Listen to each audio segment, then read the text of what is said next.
Welcome to the Salmon Runs YouTube. Enjoy the video. You start by confirming cluster state and tooling versions so upgrades don't surprise you. First, check AKS control plane and node pool versions, then export Helm charts and critical manifests. Once done, backup cluster data and ensure Azure CLI, Kubectl, and Helm are up to date. Make sure to schedule a maintenance window and notify stakeholders. This prepares you to perform a controlled upgrade rather than firefighting mid-process. Now you upgrade the control plane first because it coordinates API changes. Run as axe upgrade to target version. Next, handle node pools sequentially. Cordon and drain nodes, then upgrade or replace nodes to avoid simultaneous disruptions.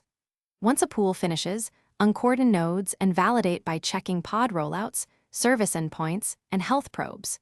Make sure to watch for deprecated APIs and CRD compatibility issues. Address them before proceeding to the next pool to prevent cascading failures. Finish by validating the entire cluster. Confirm node readiness, pod health, and ingress functionality.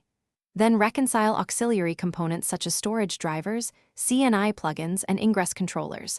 Upgrade add-ons if needed. If you encounter failures, isolate by reverting a node to the previous image or restoring from backups, and inspect API server and kubelet logs for root causes. One key troubleshooting tip. If upgrades break scheduling, check taints and CNI version mismatches first, because they commonly disrupt pod placement. Thanks for watching. Consider subscribing if we helped you.